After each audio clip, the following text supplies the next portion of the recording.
I pledge allegiance to the flag of the United States of America and to the republic for which it stands, one nation, under God, indivisible, with liberty and justice for all. Good afternoon, and welcome to the Bryan Board of Public Affairs meeting for February 2nd, 2016. We'll start the meeting by approving the minutes from the January 19th, 2016 meeting. You've had a chance to look at the minutes. Can I have are there any additions or corrections? I see none. Okay, can I have a motion to approve them, please? So moved. Second. Dick? Yes. Karen? Yes. Jim? Yes. Bill? Yes. Tom? Yes. Okay, next is a hearing of public concerns. Anybody present would like to address the board? Wasn't on the agenda, seeing none. Number 3, a resolution to advertise for bids for the East Village Edition Underground Electric Replacement Project, Phase B. Okay, this will be resolution number 3, 2016. Resolution authorizing the Bryan Director of Utilities to advertise for bids for the East Village Edition Underground Electric Replacement Project, Phase B, according to the specifications set forth by Bryan Municipal Utilities.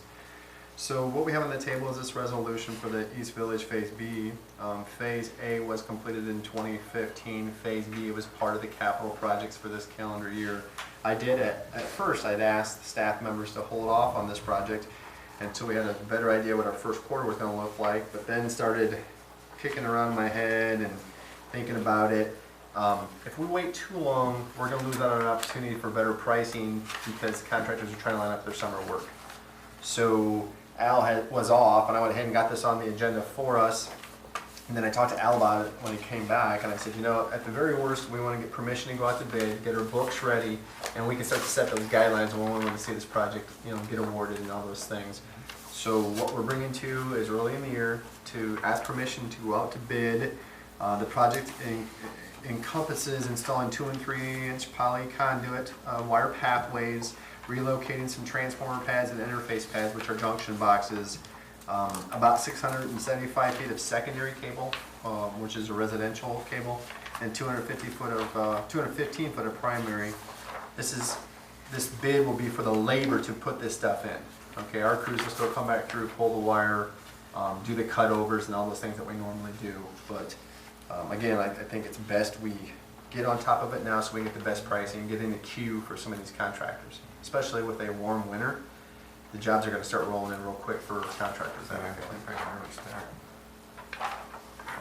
Now, Bryan, does that complete East Village, or will there be another phase to complete that? I'm going to say no, it won't complete East Village. And Al, go ahead and answer that for me. There's one more section on the north side that we need to do that runs along the north and ties back into a junction box by Fox Global Park. Yeah, that's by that loop there. Yeah.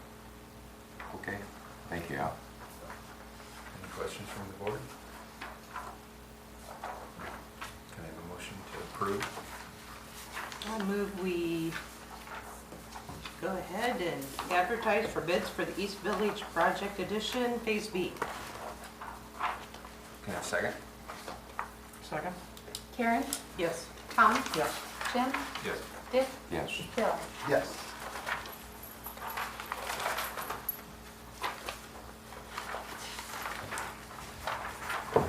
Next on the agenda, a discussion and possible motion for participation in extended long-term gas hedging for AFEC. Okay, and AFEC is the Fremont Power Generation Station that we're part of as part of the participants group. The reason why I'm bringing it to you folks as part of the participant group and fuel subcommittees bylaws, those contracts state that any entity that's a participant has the option of opting out of any kind of gas hedging programs that are recommended by AMP staff and T. And T is the Energy Authority, which we as a member of AMP are owners of T. And they are a better sense, a brain consortium of those who manage power markets, fuel markets, and they do all the analytics to project forward pricing, okay? So they've modeled this, and with today's fuel prices being low, their modeling shows the most advantageous period is from up to 2026. So what we have is that particular plant is a combined cycle gas turbine plant that buys, with these contracts, that will buy 50% of the fuel as hedge fuel, and the other 50% they'll buy on the open market. Those contracts that we are underneath today were acquired 5 and 6 years ago, are coming in within the realm of being in the money, if you want to call it that. So we're not too far over or too far under what market pricing is.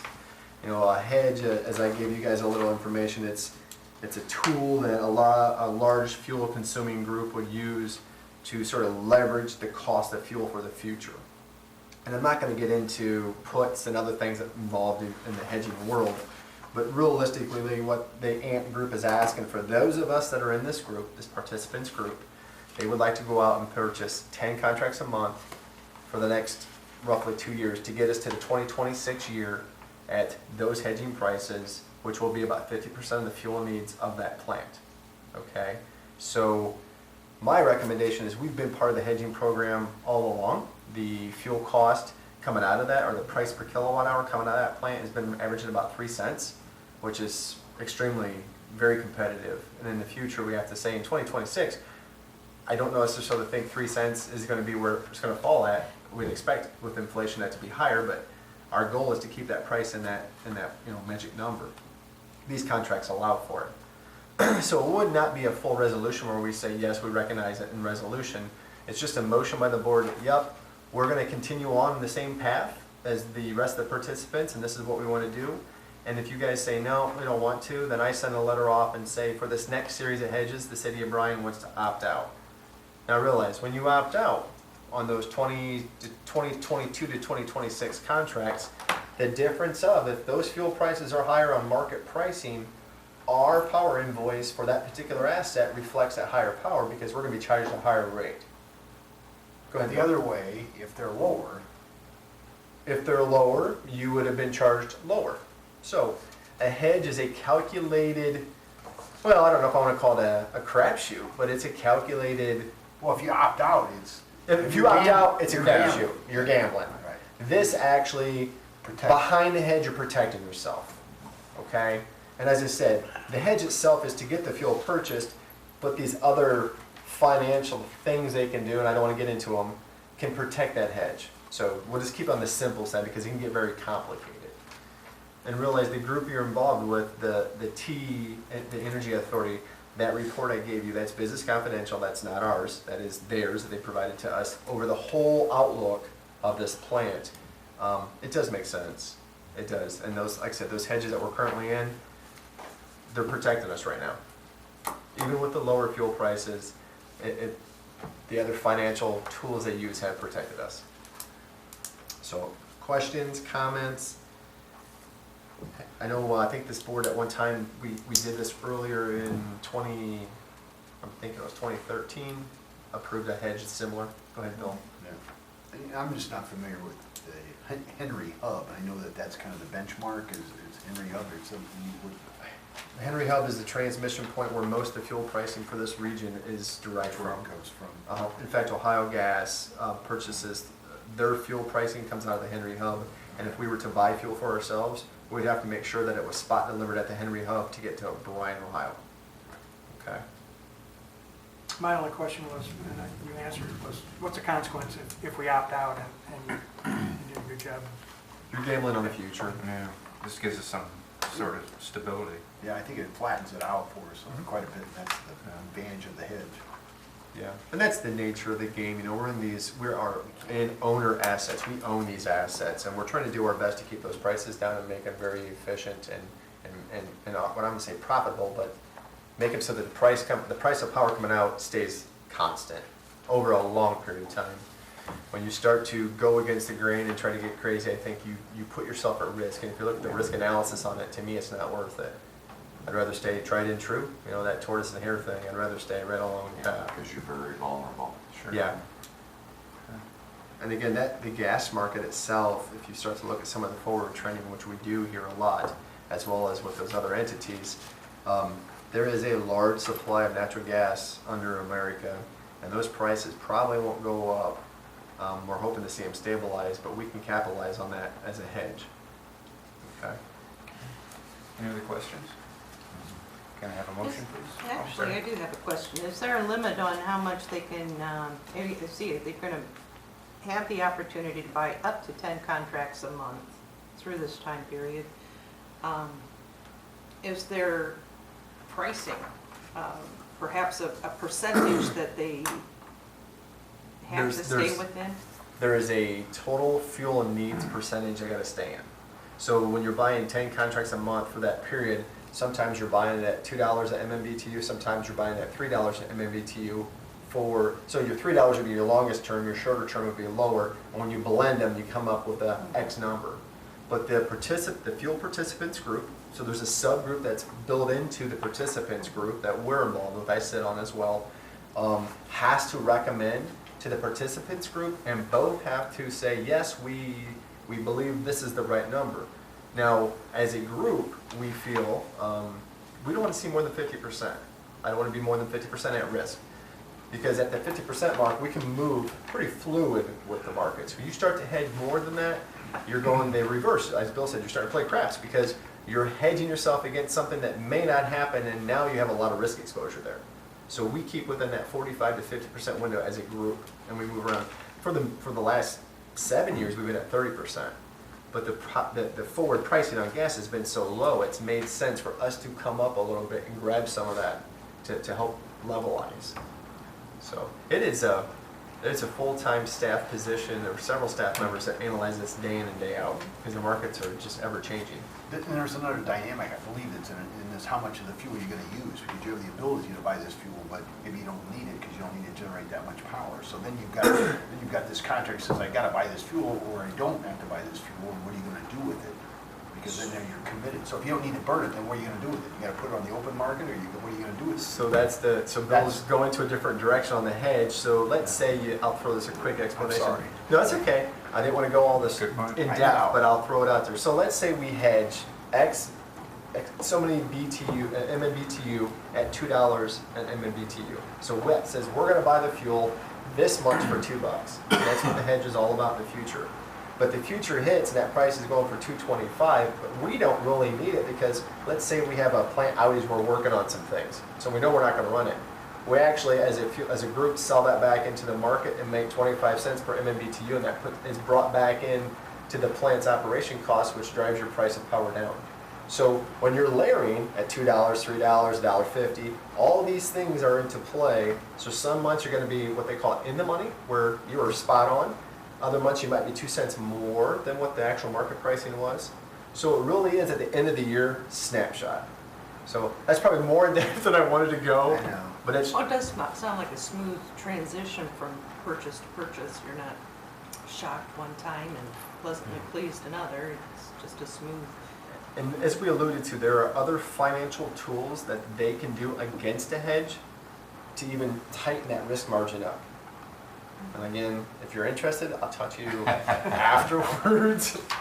And I think if I try to simplify it, it limits the amount of swing between these numbers. Yes. This swing can only go this far, and this swing can only go that far, and so that you're in that range, which helps you. If you get an opportunity, I would say in your online, look up calls and puts and some other things, and that will walk you into how to cover yourself. We've basically been hedging for quite a while. The program we've been part of the hedging program since it started. This is just permission for them to go a little more increase on their hedges. But as a participants group, I want board to recognize it and say, yes, we're still behind it, and then I relay that on. So they know our board and the municipal utilities is behind this next step. And it goes out 10 years. Yeah, it That's does. Pretty comfortable. And I think it's an awareness thing that the director can't make this decision by himself. This is a long-range business decision that we as board members need to know about and to get our arms around it and feel comfortable. Yep, sure. So my recommendation on the director's side is, you know what, this is a good thing. I've been part of this for quite a while. I would, if it's me, it reduces risk. It helps stabilize what we're purchasing. I would recommend it. But again, it's a long-term business decision that this board has to talk about and analyze and say yea or nay. Any more questions? Can I have a motion, please? I'll make a motion that we stay with the hedge. Keep going doing what we're doing. Okay, second. Second. Dick? Yes. Karen, Yep. Jim, Yes. Bill, Yes. Tom. Yes. Okay. Get grabbing. That's Next is a request to reclassify a water department employee.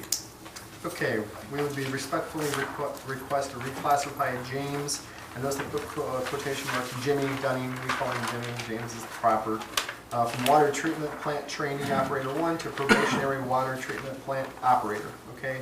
Jim passed his Ohio EPA water license, supply license 1, is a certified Ohio EPA microbiological analyst. He's working on his Ohio EPA water supply license 2, really into the books on that.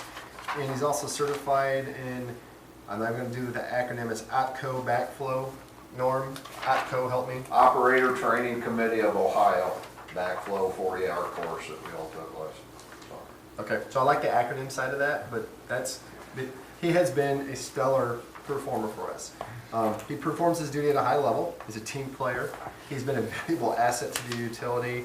I'm excited for what the future holds for him and where he's going to take our water plant. That whole team down there is really taking a hold of the training and moving forward. So I would recommend that we reclassify Jimmy Dunning or James Dunning to probationary water treatment plant operator 1. Okay. Any questions? Motion, please. So moved. Second? I'll second. Dick, Yes. Tom, Yes. Jim, Yes. Karen, Yes. Bill. You can say Yes. it. There it goes.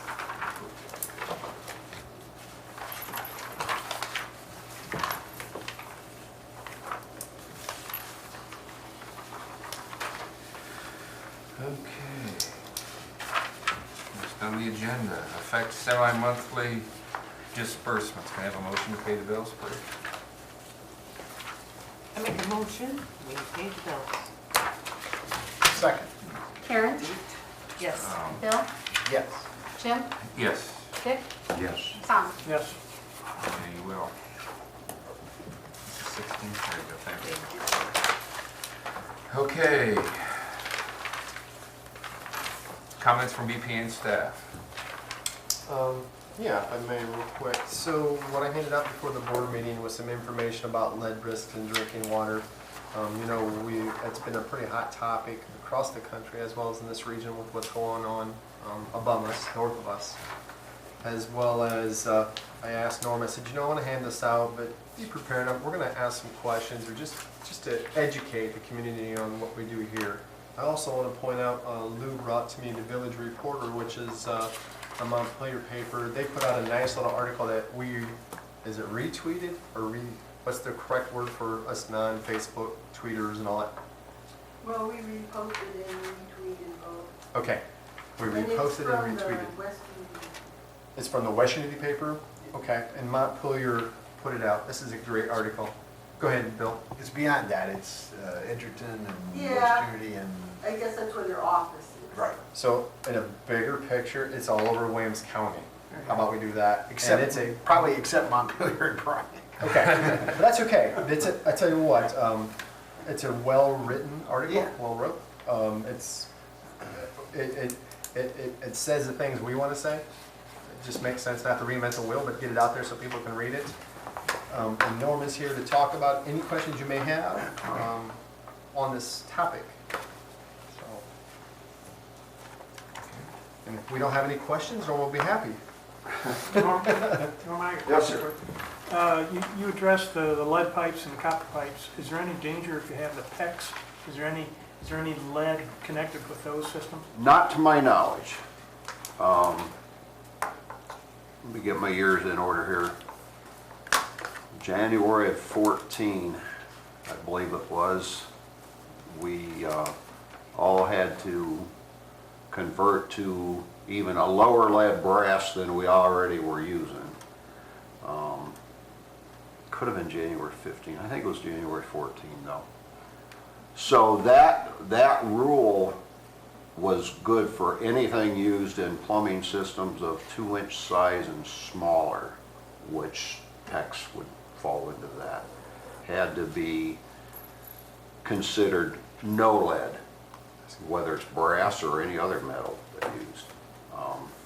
Now, no lead doesn't necessarily mean 0, because there is still a little trace of lead used in the manufacture of brass, if I understand it right, but the levels had to be reduced drastically from what they were prior to. So, no, I don't think there's a bit of problem with PEX. Is there any other problems with it? I don't have any idea. It's not anything we use in the underground market, although I think some plumbers have used it under slabs and things of that nature, but on our side of things, no. So normally you're talking a lot about fixtures and no lead in the fixtures that people use like by Delta, or I hate to use a brand name. Right. All brass fixtures in the U.S. certified for use in drinking water have in the past, I'm sure it was January 14, doggone it, I can verify that though, had to be manufactured with what they called low lead or no lead brass. When I talked to friends at Chase Brass, they were talking about that they had to do this, and a lot of manufacturers you had to have that brass, the new brass, so you could have the lead brass or the non-lead brass. Right, with the idea that most of the lead problems come from lead in water, and our drinking water comes from leaching out of household plumbing, particularly after the water has set and remained motionless for 5 or 6 hours. In other words, the first draw in the morning. In fact, that's how the samples are collected, after water has remained motionless.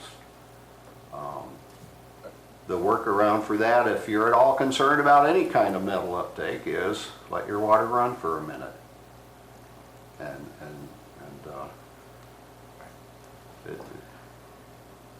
So on a personal level, you have come to my house and gotten a sample year after year after year, because I have copper piping in my house, and you had to sample so many to get it. Yeah, when we first started sampling back in '93, we had to identify a pool of qualified testing sites. And half of that pool was homes known to be served by a lead service line, and the other half of the homes had to be served by copper line that was probably soldered together with lead-based solder prior to its being phased out in the mid-'80s. And it had to be newer homes, so the solder and copper hadn't been in service for years. Basically vintage 1982 homes is what we were instructed to use at the time. So, and then all those homes got tested, well, not all those homes in the testing pool get tested on a regular basis for lead and copper both, based on that criteria with a 6-hour stagnation time basically. So if any of you are in that, who are out there listening, you need to cooperate with Norm, please. Yeah, it is the only test that's collected from inside the customer's home and with the assistance of the customer. And all those involved get results of what was found, if anything, or if nothing. Norm, I understand there's something added to the water to help control corrosion. Yeah, we do, and most water plants do use a little bit of a corrosion inhibitor. We use a polyphosphate, or orthopolyphosphate. It's a food grade additive. It's used in a lot of food and medicines. It helps lay down a protective film on the interior of pipelines, so the water is actually, you hope it's riding on a film and not really on the metal. Is Have we the been doing idea that for a behind while? that. I'm sorry? Have we been doing that for a while? Yes. Have we? Yes, several years. Yes. Now, I understand that's kind of what happened up in Flint. They needed to be adding that and they weren't or something. The chlorine that we have to add to the water doesn't have any impact on, does it react with any of the pipes or any of the lead or?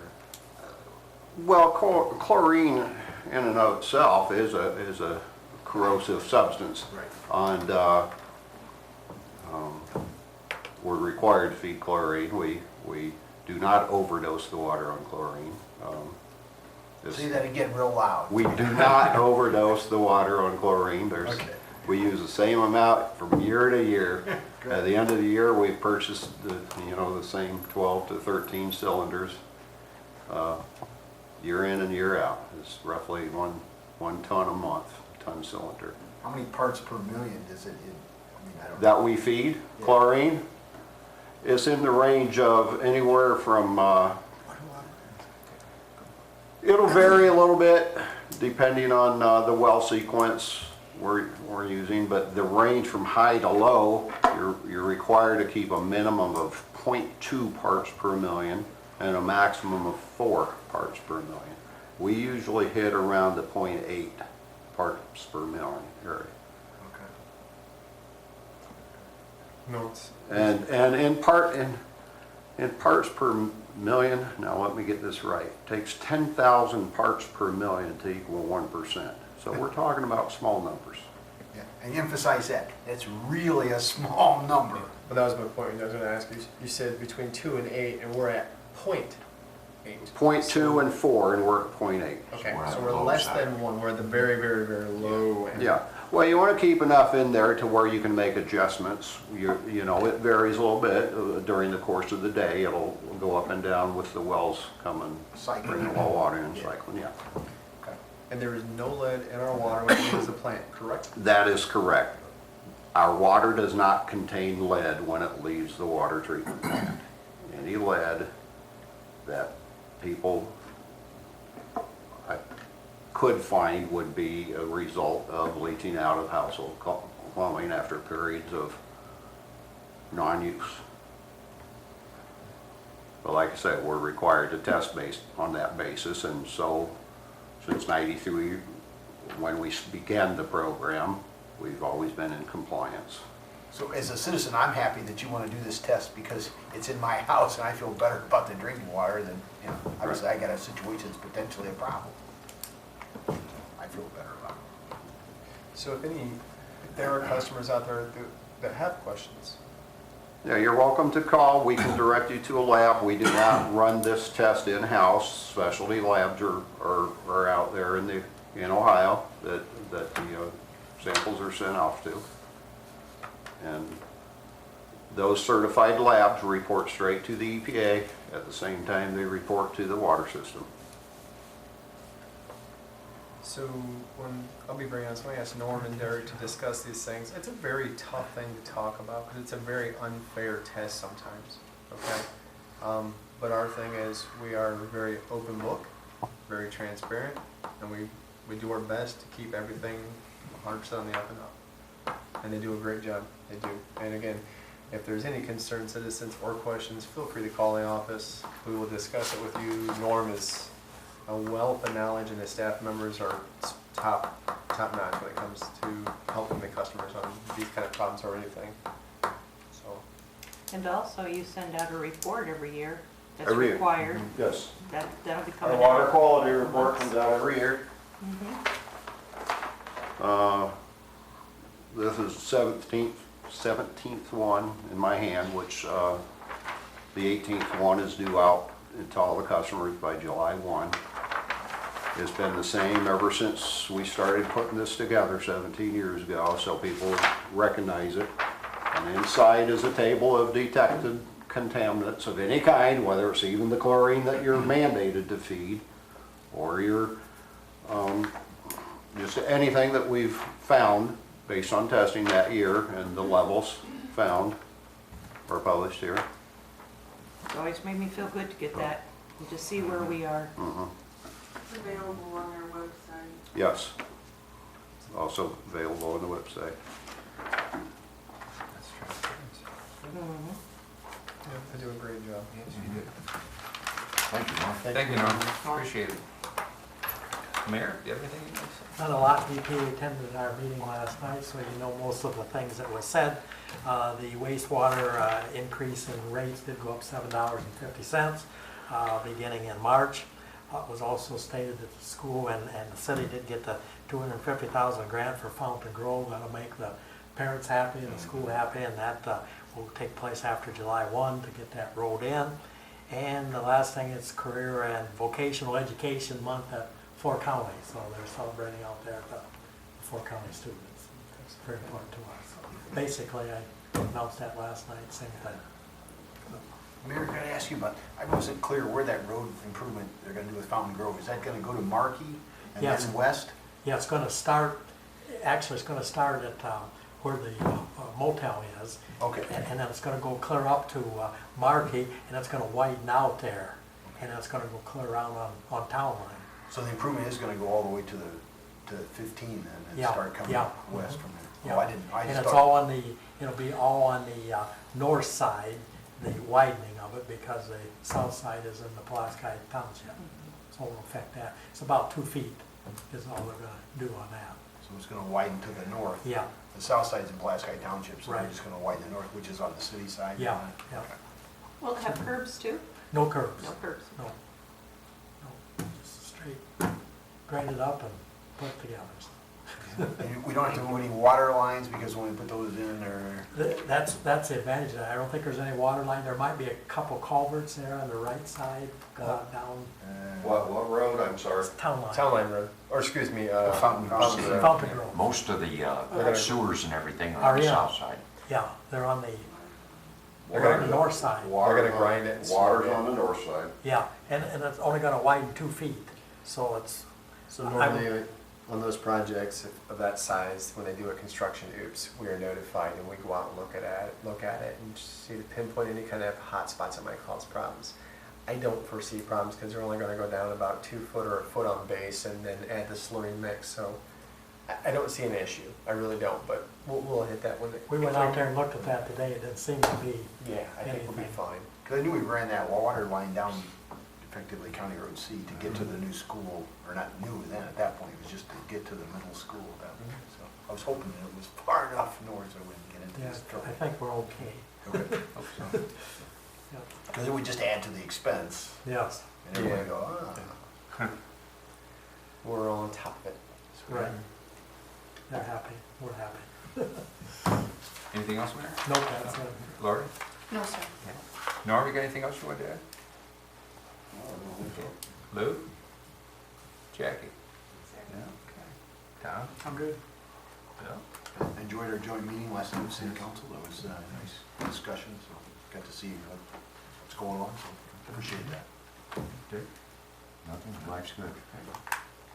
Yes, I have to follow up to something that I had mentioned at the last board meeting, is that there was going to be a genealogy meeting in Defiance, and it happened last night, apparently, I think it was January 25th. And the Times had a nice article in today's paper, and they talk in great detail about the beginning of the dam and Auglaize. And anybody who's interested in knowing more about how it started, it should read that article. And I think we should be very proud to be part of this history. Thanks, Bryan Times. Yes.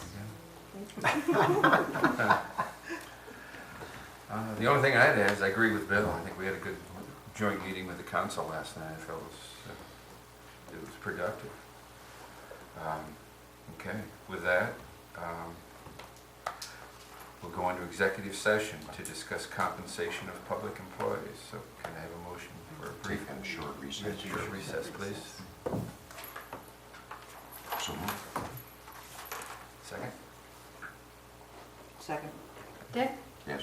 Karen, Yes. Jim, Yes. Bill, Yes. Tom. Yes.